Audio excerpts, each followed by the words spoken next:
The smell of motor oil and metal shavings still clung to my uniform as I pulled into my driveway. 12 hours at the shop, dead tired, just wanting to see my baby, my 1967 Camaro SS that I'd spent 18 months rebuilding from a rust bucket into perfection. I hit the garage remote.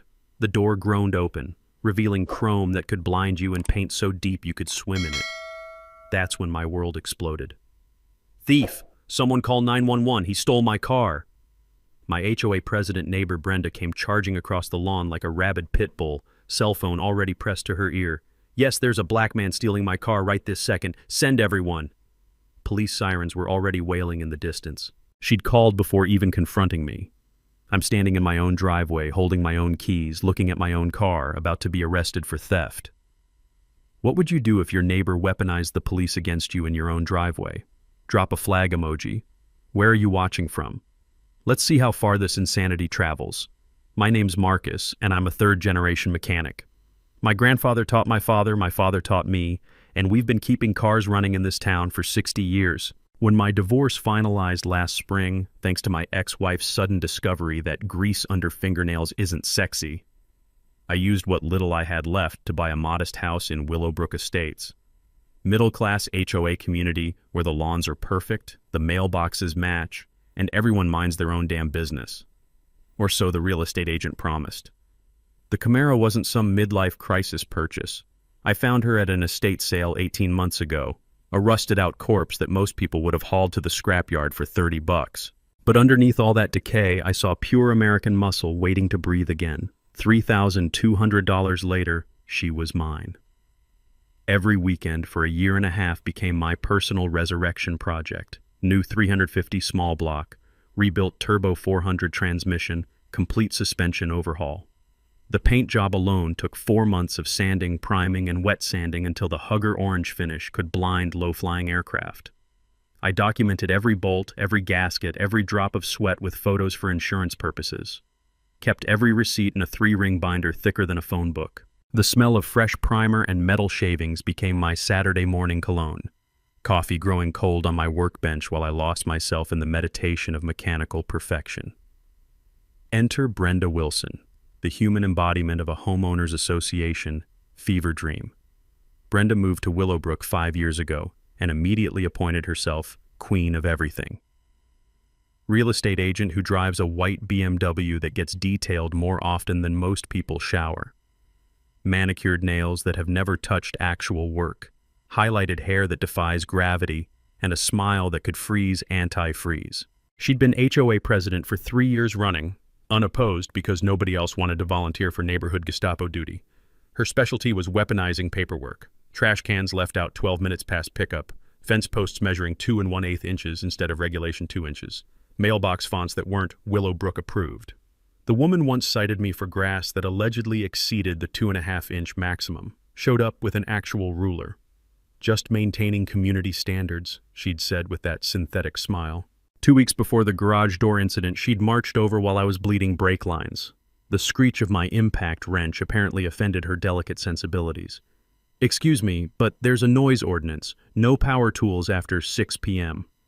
I wiped my hands on a shop rag, stayed diplomatic. "Actually, city ordinance permits hobby work until 9 p.m. Happy to show you the documentation." Her smile turned arctic.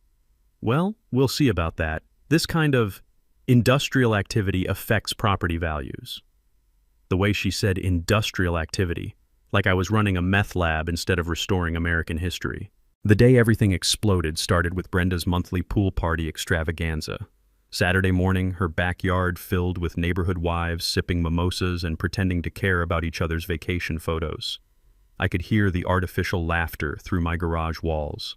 Then her voice cut through the chatter like fingernails on glass.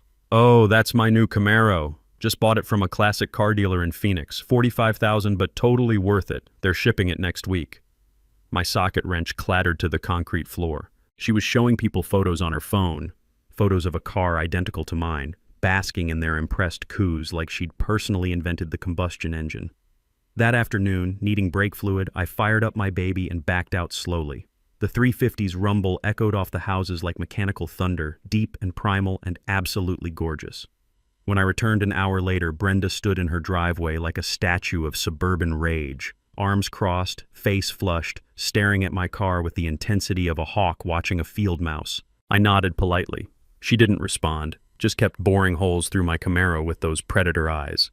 That night, I'm betting she spent hours online, building her delusion brick by digital brick, convincing herself that somehow, some way, I'd stolen her imaginary purchase. By morning, she'd transformed from annoying neighbor into something far more dangerous. A Karen with a cause. When 2 patrol cars screeched into my driveway with full light show blazing, I knew my peaceful Saturday evening was officially screwed. 4 officers poured out like they were responding to an armed bank robbery, which, according to Brenda's Academy Award-worthy 911 performance, they were. Officer Rodriguez, a 20-year veteran with kind eyes and the patient demeanor of someone who'd seen every flavor of neighborhood crazy, approached with his hand resting casually on his belt. His partner, a younger guy named Morgan who looked like he bench-pressed squad cars for cardio, flanked him with notebook ready. "Evening, sir. We received a report about a stolen vehicle at this address." The sheer absurdity hit me like a brick to the forehead. Stolen vehicle? "Officer, this is my car, in my garage, at my house." That's like saying I stole my own refrigerator. Brenda materialized beside the officers like a suburban poltergeist, still clutching her phone with white knuckles. "That's him! That's the car thief! I just bought that exact Camaro yesterday for $45,000. I took a deep breath, tasting the lingering exhaust fumes from my perfectly legal muscle car and trying not to laugh at the cosmic joke my life had become. Stay calm, I reminded myself. My old man always said documentation beats desperation every time. "Officers, I can prove ownership right now." I pulled out my phone, scrolling to the photo album I'd obsessively maintained. "This car has been mine for 18 months. I rebuilt every bolt from scratch." Rodriguez studied the progression photos with genuine interest, rust bucket to rolling chassis to painted perfection. His eyebrows climbed as he swiped through images of me installing the engine block, priming body panels, stitching the interior. "That's some serious craftsmanship," he murmured, zooming in on a shot of the engine bay. "You do this professionally?" "Family business. My grandfather would have beaten me with a wrench if I'd done sloppy work." Meanwhile, Brenda was having what appeared to be a full psychological break. "He's lying. Look at these." She thrust printed photos at the officers, clearly downloaded from some dealer website 5 minutes before calling 911. "I wired the money yesterday. They were shipping it this week." Chen examined her evidence with the enthusiasm of someone reviewing tax documents. Generic dealer stock photos, no VIN numbers, no actual paperwork. Just glossy images that could have been any orange Camaro built between 1967 and yesterday. "Ma'am, do you have purchase documentation, bill of sale, wire transfer receipts, dealer contact information?" Brenda's face turned the approximate color of a fire engine. It's all being processed. The dealer said paperwork takes time for classic cars."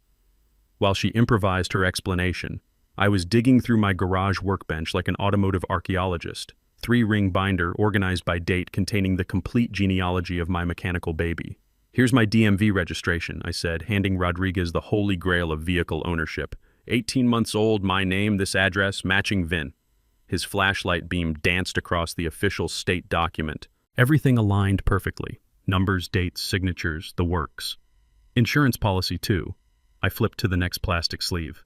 Progressive required photos of the restoration progress for agreed value coverage.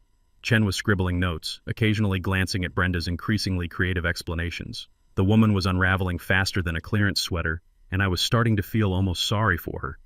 Almost. "Officers, he obviously forged everything. He's probably running some sophisticated identity theft operation." That accusation was my cue to deploy the nuclear option. From the very back of my binder, I extracted a piece of yellow legal paper, edges soft from handling and memory.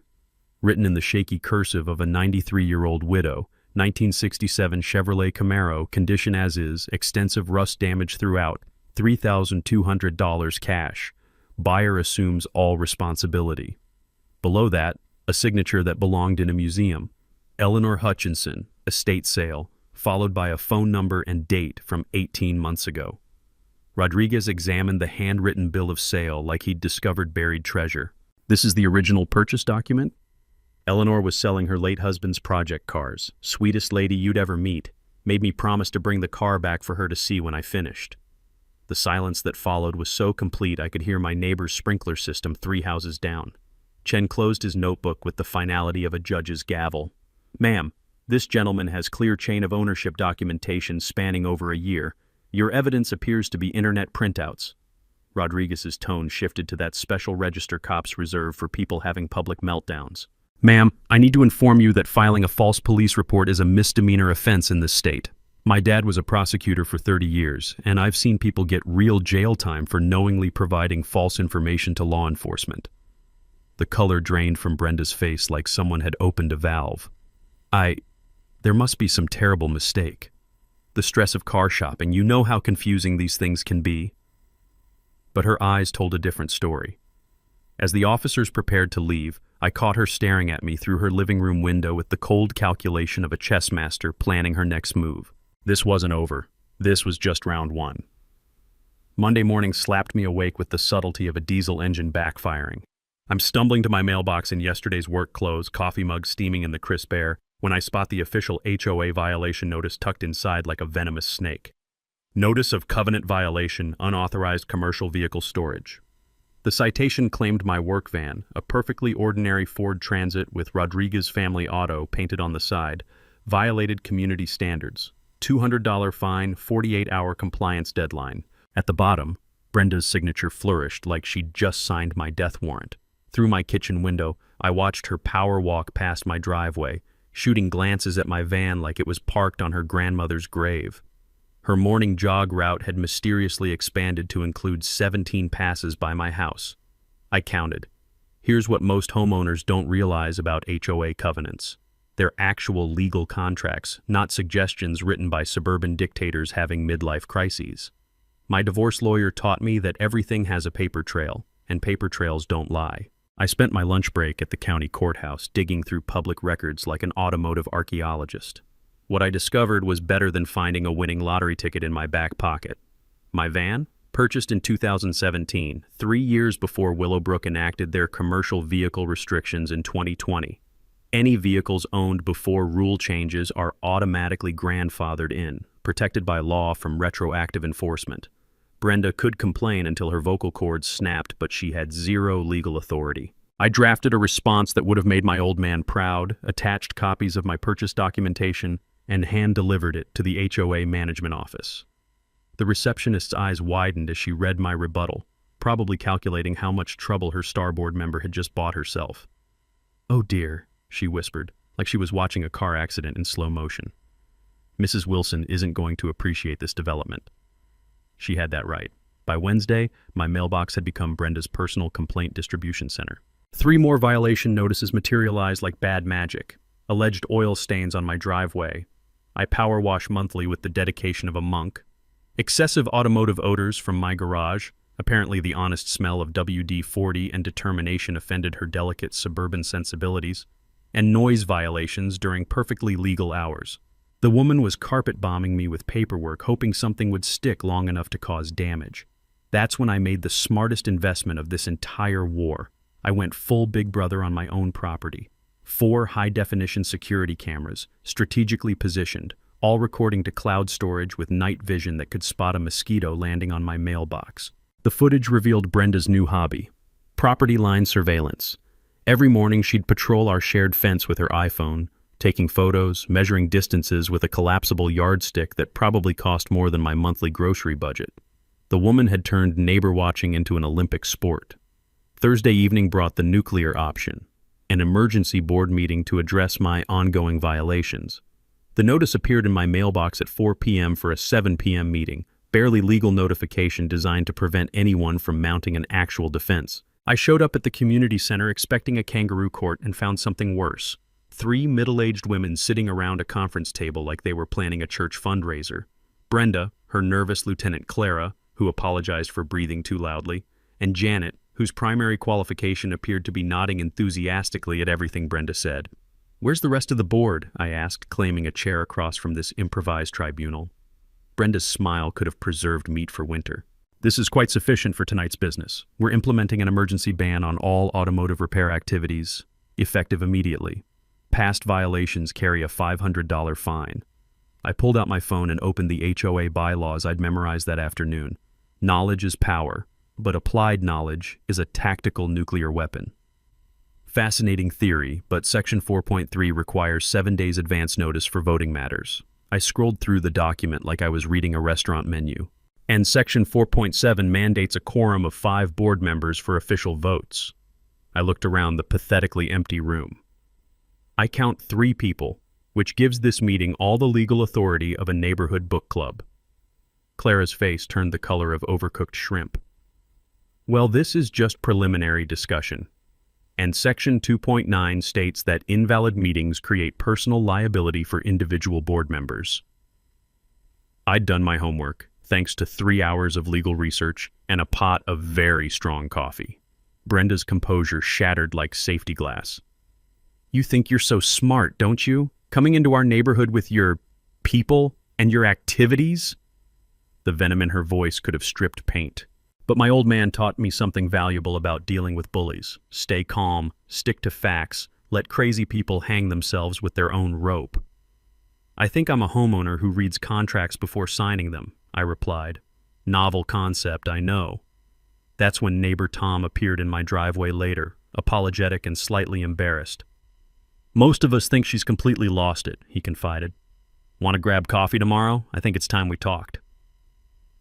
Friday morning brought an unexpected doorbell symphony at 7:15 a.m. Dave Martinez from City Code Enforcement stood on my porch, clipboard in hand, and the 1,000-yard stare of someone who'd spent too many years mediating neighbor wars. Sorry to bother you this early, Mr. Rodriguez. Anonymous complaint about unlicensed commercial auto repair. Mind if I take a look? I led him into my garage, where the morning light illuminated my weekend sanctuary. The smell of metal polish and clean motor oil hung in the air like expensive aftershave, and every tool had its designated home on pegboard walls that would make a Swiss watchmaker weep with envy. Dave's tension evaporated the moment he stepped inside. Jesus, this is cleaner than the shop where I get my truck serviced. He ran his finger along my workbench, coming up spotless. What do you do for work? Family mechanic business. This is pure hobby. Weekends only, no customers. He nodded, scribbling notes while admiring my engine hoist setup. Anonymous complainant claimed you were running an illegal business. I see zero evidence of commercial activity, customer vehicles, or cash transactions. You're absolutely golden. As Dave climbed back into his city truck, he paused with one foot on the running board. Off the record, I've been to this neighborhood 4 times this month. Same voice every time, different complaints.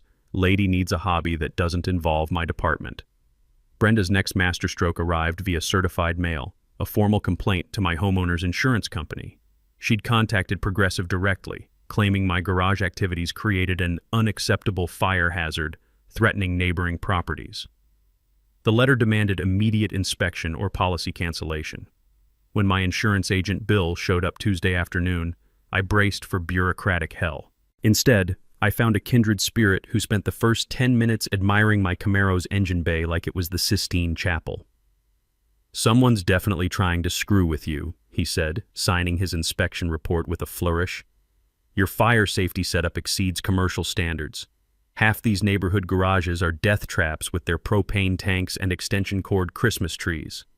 Bill's company responded by sending Brenda a cease and desist letter that basically translated to, "Stop filing false insurance claims or we'll prosecute you for fraud, Karen." But our neighborhood Napoleon had discovered the nuclear weapon of modern warfare, social media. The Willowbrook Neighborhood Watch Facebook group materialized overnight like a digital cancer. Brenda's inaugural post featured photos of my work van and garage, accompanied by prose that would make a dog whistle manufacturer proud. Just concerned about maintaining our beautiful community standards, she wrote, with enough artificial sweetness to cause diabetes. Some recent activities might be more appropriate in industrial zones, don't you think? Tom showed me the screenshots over coffee, his face redder than a fire engine. 23 people joined in the first hour. It's like watching a dumpster fire, but you can't look away. The comment section became a gladiatorial arena. Several neighbors jumped to my defense, sharing their own Brenda horror stories. Others lurked silently, probably calculating the social cost of opposing the HOA's reigning dictator. Brenda's digital dictatorship imploded when she started deleting disagreeable comments.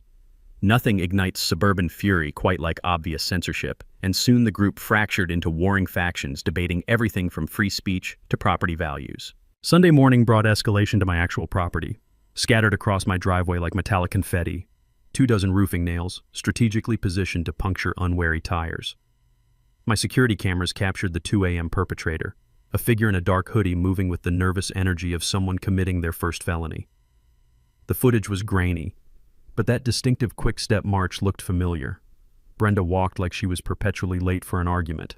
Officer Morgan treated my police report with appropriate seriousness, especially when I explained the escalating harassment timeline. Classic intimidation pattern, he observed, photographing the evidence. Document everything.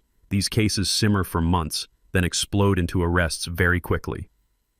While obsessively reviewing camera footage, I spotted something that made my coffee go cold. Brenda's morning routine now included detailed reconnaissance missions, walking our property line with her phone, measuring distances, photographing angles. This wasn't random harassment. She was conducting military-grade surveillance for some larger operation. Wednesday's mail delivered the nuclear option, an anonymous letter on generic printer paper. Your kind doesn't belong here. Leave voluntarily or face escalating consequences. No signature, no return address, but the paper stock matched Brenda's HOA notices perfectly. My divorce lawyer had taught me enough about document analysis to recognize identical watermarks and printer signatures. Detective Martinez, assigned to my growing case file, examined the letter with professional interest. Anonymous threatening correspondence qualifies for hate crime prosecution under both state and federal statutes, she explained. We're building a substantial criminal case against your neighbor. That evening, Tom's Coffee Shop Coalition expanded to 6 households, each armed with their own Brenda documentation. Mike the lawyer had been fined for unauthorized mailbox fonts. Sarah the accountant got cited for planting flowers without architectural committee approval. Time for coordinated resistance, Tom declared, stirring sugar with revolutionary fervor. Individual complaints get ignored. Group action gets results. As we shared war stories and legal strategies, I realized Brenda had accidentally created her own worst nightmare. A unified neighborhood opposition with legitimate grievances and professional expertise. The hunter had become the hunted. Friday afternoon found me in the county courthouse basement, a fluorescent-lit purgatory that smelled like old coffee and bureaucratic despair. The records clerk, a woman who'd apparently been filing documents since the Carter administration, directed me to Research Room B with the enthusiasm of someone pointing toward a public restroom. HOA financial records are in the corporate filings, she wheezed, sliding a dusty box across the counter. Good luck making sense of that mess. 3 hours later, surrounded by paper stacks that looked like a tornado had hit an accounting firm, I discovered why Brenda guarded these documents like nuclear launch codes. Willowbrook's HOA financial statements read like a masterclass in creative embezzlement. $15,000 paid to B&B Property Solutions for undefined consulting services. $8,500 to Brenda's Best Gardens for landscaping that had never materialized. $12,000 to Wilson and Associates for legal services that coincidentally began exactly when Brenda's divorce proceedings started. The beautiful part? All 3 companies shared the same business address, 1247 Maple Lane, Brenda's house. A quick dive into the state business registry confirmed what my gut already knew. B&B Property Solutions, sole proprietor Brenda Wilson, established 6 months after her divorce filing. Brenda's Best Gardens officially dissolved last year after completing 0 actual projects. Wilson and Associates, her ex-husband's law firm, which explained her sudden need for untraceable income. Our elected HOA president had been systematically looting the neighborhood fund like a suburban Pablo Escobar, funneling approximately $78,000 into her personal legal defense fund over 2 years. But the discovery that made my hands shake wasn't the theft itself, it was the hunting pattern hidden beneath. Cross-referencing complaint dates with recent real estate sales, I uncovered Brenda's true business model. She'd systematically target homeowners with escalating harassment until they sold below market value, then use her real estate license to facilitate quick sales to investor contacts. Double commission plus kickbacks from grateful buyers picking up distressed properties. 3 families had fled Willowbrook in the past year after surviving Brenda's special attention. The Hendersons sold $40,000 under appraisal after months of citations about their son's basketball hoop creating excessive noise. The Patels surrendered and moved after weekly violations for culturally inappropriate cooking odors that allegedly violated community standards. My case fit her playbook perfectly. Single homeowner, no family support network, prime property worth $380,000. Perfect target for forced sale manipulation. The nuclear revelation was buried in a stack of foreclosure notices, and when I found it, I actually laughed out loud in that tomb-quiet research room. Brenda's own house was in default. $23,000 in unpaid HOA dues to her own association, back taxes, attorney fees, credit card debt, the works. Her foreclosure hearing was scheduled for exactly 4 weeks from today. The irony was so perfect, it belonged in a country song. Our HOA president, the woman who terrorized neighbors over minor rule violations, hadn't paid her own dues in over a year. Everything clicked into focus like adjusting a camera lens. The escalating desperation, the increasingly unhinged harassment, the willingness to file false police reports. Brenda wasn't just a power-hungry Karen. She was a cornered animal facing financial obliteration, and I represented her last chance at a major commission before the bank seized everything. The Camaro incident had given her the perfect excuse to accelerate her timeline. I photocopied everything, my hands trembling slightly as the machine hummed through page after page of evidence. $17 for the privilege of documenting my neighbor's criminal enterprise, the best money I'd ever spent. Walking back to my truck in the courthouse parking lot, I called Tom with news that would reshape our entire strategy. "You sitting down? Because what I just found changes everything." The war was about to shift from survival to offense, and Brenda had no idea the trap was closing around her. Saturday morning transformed Tom's garage into mission control for Operation Takedown Karen. The air smelled like coffee, motor oil, and the sweet scent of impending justice as our motley crew of suburban rebels gathered around a folding table that had seen better decades. Tom had assembled what I could only describe as the Avengers of neighborhood warfare. Sarah Morgan, a forensic accountant who could spot embezzlement like a bloodhound tracking bacon. Mike Patterson, a semi-retired corporate lawyer whose idea of fun was destroying people in depositions. Linda Martinez, a high school teacher with organizational skills that would make NASA jealous. And Carlos Mendez, a contractor who knew every building code loophole in the Tri-County area.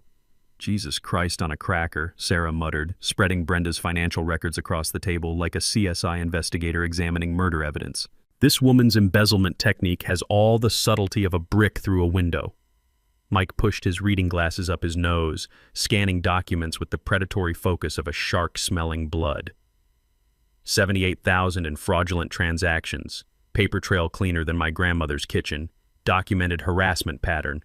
Prosecutors dream about cases this easy. Linda was already creating her signature color-coded timeline on poster board, mapping harassment campaigns against real estate sales with the precision of someone who'd spent 20 years making teenagers understand algebra. "Look at this beautiful pattern. Target vulnerable families, escalate violations for months, then mysteriously produce investor buyers when they break." Carlos leaned back in his folding chair, letting out a whistle that could summon dogs from 3 blocks away. "And she's using HOA money to pay divorce lawyers? That's not criminal genius, that's criminal stupid." Our battle plan emerged over 2 hours of increasingly caffeinated strategy sessions. Operation Documentation Fortress Carlos volunteered to turn our neighborhood into Fort Knox with security cameras, motion sensors, night vision, cloud backup. If this woman so much as glances sideways at your mailbox, we'll have it documented in courtroom quality 4K. Linda launched into full teacher mode, creating standardized incident report forms with the thoroughness of someone designing a final exam. Dates, times, witnesses, photographs, police report numbers. We're building a case file so airtight it could survive a nuclear blast. Sarah was practically rubbing her hands together with forensic accounting glee. "I'm calling colleagues who owe me favors. We'll produce an independent audit that meets federal court standards." Bill. Operation Legal Annihilation. Mike explained HOA corporate governance like he was describing his favorite hobby, which it apparently was. "Board members have fiduciary duties under state law. Every fraudulent transaction creates personal liability. She's not just stealing, she's destroying her own legal protection." The annual board elections were perfectly timed for maximum damage. Tom, Sarah, and Mike would run for the 3 open positions, flipping control from Brenda's rubber stamp committee to our Justice Coalition. "Criminal complaint gets filed Tuesday," Mike continued, organizing police reports with the satisfaction of someone solving a crossword puzzle. embezzlement, harassment, false police reports. She's looking at a felony buffet. Operation Public Humiliation. Linda's teaching background made her our propaganda minister. Door-to-door information campaign, professional flyers explaining the theft, coordinated social media exposure. We make Brenda's crimes everybody's dinner table conversation. The financial impact was neighborhood destroying. 78,000 stolen from 40 households meant every family had been systematically overcharged nearly $2,000. When soccer moms discover their HOA president has been picking their pockets, suburban revolutions happen fast. Carlos suggested the media angle that would make this story journalist catnip. HOA president steals money while racially harassing neighbors? Channel 7 would interrupt regular programming for this goldmine. Our psychological warfare strategy was elegantly simple. Let Brenda think she was winning while we constructed a legal cage around her. I'd maintain normal routines, appear oblivious to her schemes, and allow her desperation to generate more prosecutable evidence. Classic rope-a-dope, Mike explained with the satisfaction of someone who'd spent decades destroying opponents in courtrooms. Let her exhaust herself throwing wild punches while we document every missed swing. The timeline convergence was poetry. Brenda's foreclosure hearing in 3 weeks, audit results in 2 weeks, board elections in 4 weeks, multiple disasters arriving simultaneously like a perfectly choreographed demolition. Sarah had already contacted Channel 7's investigative pit bull, Janet Mills, a reporter who'd built her Emmy collection exposing suburban corruption. HOA fraud stories generate massive ratings. She's practically drooling to cover this train wreck. Mike discovered the final nail for Brenda's professional coffin. Her real estate license renewal in 6 weeks required criminal background disclosure. Fraud convictions meant automatic permanent revocation. Complete career obliteration, he said with the warm satisfaction of someone describing a perfect sunset. Financial ruin plus professional destruction equals total annihilation. As our suburban war council dispersed, Tom grabbed my shoulder with genuine respect. 2 months ago, you were the quiet mechanic who minded his own business. Now you're commanding a neighborhood revolution. I surveyed our evidence walls, battle plans, and coalition schedules. The transformation from isolated target to resistance leader felt surreal, like discovering you could fly. Sometimes bullies pick the wrong victim, I replied. Brenda's about to learn that lesson the hard way. The trap was baited, loaded, and perfectly positioned. Now we just waited for our cornered predator to trigger her own destruction. Monday morning brought the sweet sound of panic in the form of Brenda's voice echoing across the neighborhood like a fire alarm having a nervous breakdown. She was pacing her driveway at 7 a.m., phone pressed to her ear, gesticulating wildly at anyone unfortunate enough to make eye contact. I need an emergency board meeting. Tonight. Something's happening and I need legal protection. Through my kitchen window, I watched her attempt to rally her rapidly shrinking support base. Clara shuffled over reluctantly, looking like she'd rather be getting a root canal. Janet followed a few minutes later, but even from a distance I could see the doubt creeping into their body language. The emergency assessment notice appeared in every mailbox by noon. $500 per household for immediate legal defense against outside agitators attempting to destabilize community governance. The letter claimed I was threatening to sue the entire HOA and demanded immediate payment to hire attorneys. What Brenda didn't know was that Tom attended her pathetic 3-person meeting, hidden in the community center parking lot with a digital recorder that picked up every desperate word. They're investigating our finances, Brenda's voice crackled through the speaker when Tom played it back later. I don't know how much they know, but we need to control the narrative before this gets out of hand. Clara's nervous response was barely audible. Brenda, maybe we should just... No! I've worked too hard building this community to let them destroy everything. If I have to leave town, fine, but I'm not going down alone. The audio quality was courtroom ready, and Mike's predatory grin when he heard it could have powered the neighborhood streetlights. Wednesday night brought Brenda's first act of genuine desperation. Vandalism with a side of stupidity. My security cameras caught her sneaking around my property at 2:47 a.m., dressed like a suburban ninja in black yoga pants and a dark hoodie that fooled absolutely no one. She'd brought a toolkit of petty revenge, tire-slashing knife, spray paint, and what appeared to be small containers of motor oil staged behind my garage. The plan was obviously to create evidence of environmental violations, but Brenda had never been accused of criminal genius. The beautiful part? She spent 15 minutes positioning fake evidence while standing directly under my motion-activated floodlight, providing crystal-clear footage of her face, her BMW's license plate, and her pathetic attempt at frame-up artistry. Thursday morning's code enforcement visit was her most spectacular failure yet. The inspector found the planted oil containers immediately. They still had Home Depot price stickers attached. When he pointed out that fresh motor oil doesn't create environmental violations anyway, Brenda's story collapsed faster than a house of cards in a hurricane. "Ma'am, filing false environmental reports is a federal offense," the inspector explained with barely concealed irritation. "I'm documenting this incident and forwarding it to our fraud investigation unit." Brenda's social media meltdown began that afternoon and continued through the weekend like a digital dumpster fire that nobody could look away from. The Willowbrook Neighborhood Watch Facebook group became her personal therapy session, complete with increasingly unhinged rants about outside agitators and property value destruction. Her 2 a.m. post on Friday was a masterpiece of self-incrimination. Some people don't understand that communities have standards. When certain elements move in and start changing the character of established neighborhoods, decent people have to take action to protect their investments. Screenshot, saved, forwarded to our legal team. Saturday brought the bribery attempt that sealed her fate. Carlos was installing camera equipment at Linda's house when Brenda approached with the subtlety of a used car salesman at month end. "I know Marcus is paying you people to lie about me," she said, pulling out an envelope thick enough to choke a horse. $2,000 cash if you forget about those security cameras and stop helping with this harassment campaign." Carlos, bless his contractor's soul, kept installing cameras while recording the entire conversation on his phone. "Ma'am, I'm just helping neighbors protect their property. Maybe you should talk to a lawyer." "I don't need lawyers. I need this neighborhood back under control," her voice pitched higher than a smoke detector.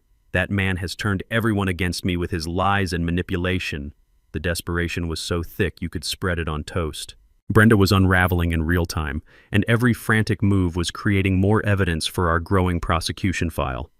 Sunday evening brought the nuclear option, another false police report claiming I'd threatened her with a weapon during a driveway confrontation that never happened.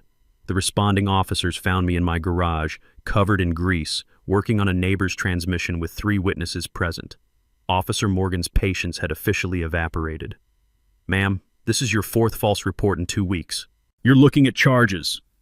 The preliminary audit results arrived Monday via Sarah's encrypted email, and the numbers were even worse than our original estimates.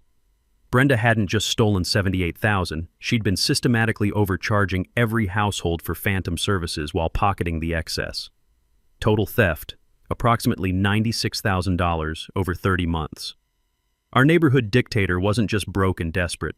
She was a career criminal who'd finally run out of victims and time.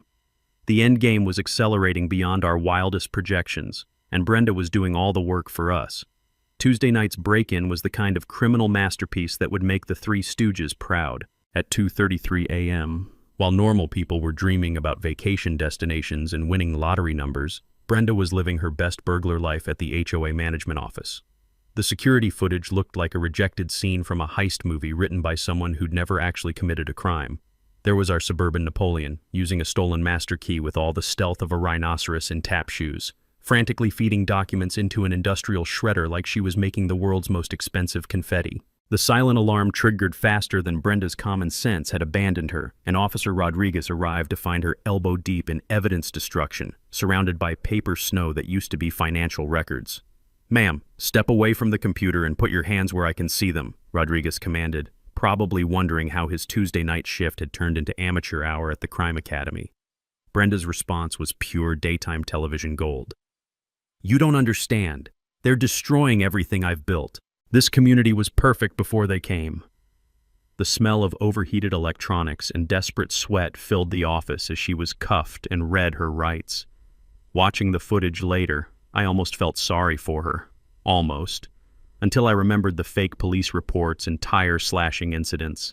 Bail was set at $25,000, which for Brenda might as well have been $25 million considering her financial situation resembled the Titanic after meeting the iceberg. She spent 3 days in county lockup, probably the first time in her adult life she'd been somewhere without a manager to complain to. While our fallen dictator was enjoying government hospitality, Clara made the decision that would seal Brenda's fate forever. She visited the jail with a digital recorder hidden in her purse, and what she captured was prosecutorial poetry. "I need your help, Clara." Brenda's voice cracked through the phone speaker when Clara played the recording for our coalition. The desperation was so thick you could taste it. "There's money in my garage, behind the water heater. Cash. We can both disappear before this gets worse." Clara's nervous response barely registered. "Brenda, I can't. $50,000. Help me and we start over somewhere they don't know us." Mike whistled low when he heard the recording. Admissions of theft, conspiracy, flight risk, obstruction of justice. This woman just confessed to everything while sitting in jail. It's like she's trying to set records for criminal stupidity. Thursday evening's emergency neighborhood meeting packed the community center beyond capacity. The air crackled with righteous fury and the distinctive aroma of community center coffee that could strip paint. 43 households showed up, and the collective anger could have powered Las Vegas for a week. Tom presented Sarah's final audit results with the satisfaction of someone revealing a straight flush. The numbers were staggering. Brenda hadn't just stolen $78,000. She'd operated a criminal enterprise that included phantom vendor payments, inflated service contracts, and kickback schemes totaling $112,000 over 3 years. "Every single family in this room has been systematically robbed," Tom announced to gasps and creative profanity that would make sailors blush. "Average theft per household, $2,800. The vote of no confidence was unanimous except for Janet, who abstained while looking like she wanted to tunnel through the floor and emerge somewhere in Canada. 33 households demanded Brenda's immediate removal, criminal prosecution, and full restitution with interest. Friday morning brought the media circus Brenda had always craved, just not in the starring role she'd imagined. Channel 7's news van arrived at dawn, followed by crews from competing stations who'd caught wind of the suburban scandal goldmine. Investigative reporter Janet Mills interviewed neighbors with the enthusiasm of someone who'd stumbled onto Emmy material. The evening news led with HOA president arrested in massive embezzlement scheme, complete with Brenda's mugshot and security footage of her document-shredding performance art. My interview required every ounce of diplomatic training my divorce had provided. "This isn't about revenge or getting even," I told the camera, choosing words carefully. "It's about holding people accountable when they abuse positions of trust." The story exploded across social media faster than gossip at a high school reunion. Had HOA Karen trending nationally within hours, with thousands sharing their own nightmare stories and celebrating our neighborhood's David versus Goliath victory. Brenda's real estate career disintegrated in spectacular fashion. Her brokerage suspended her license immediately, past clients began filing complaints about suspicious transactions, and her professional reputation became more toxic than nuclear waste. The foreclosure auction proceeded without drama. Brenda's house sold for $280,000, $70,000 below market value, because criminal investigations and news vans tend to discourage bidders. Saturday's 3 a.m. Facebook confession video was her final act of self-destruction. Sobbing into her phone camera, mascara running like abstract art, she blamed everyone except herself for the consequences of her criminal choices. "I was just trying to protect our community," she wailed to the internet. "Sometimes good people have to make hard decisions." The comment section became a digital firing squad where neighbors shared years of accumulated grievances. The video disappeared within hours, but screenshots are forever. Our suburban tyrant's reign of terror was officially over. The sentencing hearing on a crisp Thursday morning felt like the season finale of the world's most satisfying reality show. The courthouse parking lot resembled a neighborhood reunion, with 40-plus residents carpooling like we were heading to the world's most important sporting event. Judge Patricia Hernandez's courtroom was packed beyond capacity, every pew filled with faces I'd come to know as allies over the past 3 months. The smell of nervous energy and courthouse coffee mixed with the collective anticipation of people who'd waited far too long for justice. Brenda sat at the defendant's table in an orange jumpsuit that clashed spectacularly with her fake blonde highlights, looking like a deflated balloon animal beside her overworked public defender. The woman who'd once terrorized our neighborhood with clipboard authority now resembled a suburban scarecrow that had lost a fight with a tornado. Channel 7's cameras were positioned for maximum drama, and Janet Mills had scored front-row seats for what she'd already called the most satisfying HOA story of the decade. When Judge Hernandez called for victim impact statements, I stood first, my heart hammering against my ribs like it was trying to escape. 3 months ago, I'd been a quiet mechanic who kept to himself. Today, I was speaking for an entire community. Your Honor, this case started with a woman calling 911 because I opened my own garage door, I began, my voice steadier than I'd expected. But it was never really about a car. It was about power, control, and what happens when someone decides they can terrorize their neighbors without consequences. I described the escalating harassment, the fake police reports, the systematic theft that had robbed every family of thousands of dollars. But mostly, I talked about fear, the way Brenda had weaponized authority to make people afraid in their own homes. She didn't just steal our money, I continued, making eye contact with Brenda, who refused to look back. She stole our peace of mind, our sense of community, our belief that neighbors look out for each other instead of preying on each other. Tom spoke next, his postal worker's voice carrying the authority of someone who'd seen human nature at its worst and best. Sarah presented the financial evidence with forensic precision. Linda described the educational impact of watching their community stand up to corruption. When it was Brenda's turn, her attorney launched into a performance worthy of community theater. Mental health struggles, divorce trauma, financial pressure, every excuse except personal responsibility for criminal behavior. My client deeply regrets her actions, the public defender pleaded. She's willing to make full restitution and undergo counseling. Brenda finally stood to address the court, and what came out was pure, undiluted audacity wrapped in crocodile tears. "I never meant to hurt anyone," she sobbed, dabbing her eyes with tissues that had seen more action than a NASCAR pit crew. "This community meant everything to me. I was just trying to maintain standards, protect property values. Sometimes people don't understand that leadership requires difficult decisions." The courtroom's collective eye roll was practically audible. Even her own attorney looked like he wanted to crawl under the defense table. Judge Hernandez had clearly heard enough bullshit for one lifetime. "Ms. Wilson, in 30 years on this bench, I've rarely encountered such a systematic abuse of fiduciary responsibility combined with racial harassment and criminal intimidation." She paused, studying Brenda with the expression of someone examining an interesting but repulsive insect specimen. "You held a position of trust and used it to steal from the very people who elected you. You targeted a minority homeowner with false police reports that could have resulted in tragedy. You destroyed evidence, attempted to flee jurisdiction, and even now refuse to accept responsibility for your crimes." The judge's voice carried the weight of absolute authority. "This court sentences you to 4 years in state prison, full restitution of $112,000 plus court costs, and 5 years supervised probation following release." The gavel came down like thunder, and the courtroom erupted in applause that Judge Hernandez didn't even try to quiet. 40 households getting justice sounds different than regular applause. It's deeper, more satisfying, like the sound of the universe correcting itself. As Brenda was led away in shackles, she finally looked back at our section of the courtroom. The expression on her face wasn't remorse or apology. It was pure, concentrated hatred for people who'd dared to hold her accountable. Outside on the courthouse steps, with cameras rolling and neighbors celebrating, a reporter thrust a microphone in my direction. "Mr. Rodriguez, what would you tell other homeowners dealing with HOA abuse?" I thought about everything we'd been through, the fear, the documentation, the coalition building, the months of preparation that led to this moment. "Document everything, build community, truth wins," I said, feeling the weight of 3 months' worth of struggle and triumph in those 6 words. The quote would go viral within hours, becoming a rallying cry for HOA reform movements nationwide.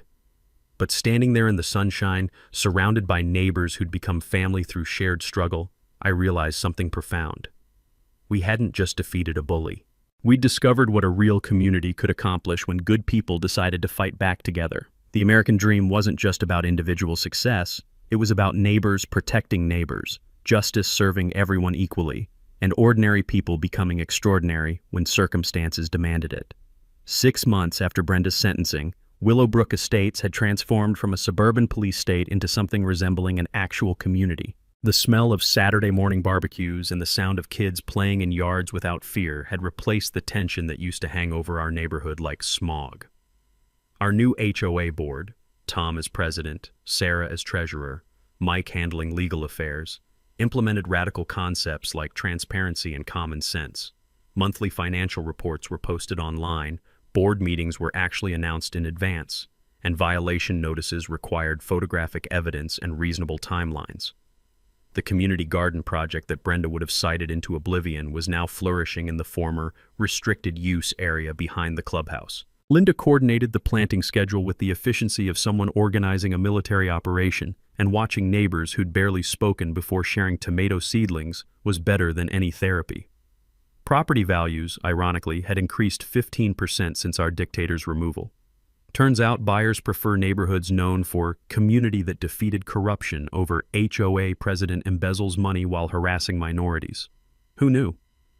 The restitution payments arrived like Christmas morning spread across 12 months. Every household received their stolen money plus interest, and watching neighbors pay down credit cards and plan actual vacations with recovered funds felt like economic justice in action. Brenda's prison reality was considerably less comfortable than her previous lifestyle. According to Clara, who'd maintained contact through guilt and morbid curiosity, our former neighborhood Napoleon was working in the prison laundry for 60 cents an hour while sharing a cell with someone who'd committed actual armed robbery.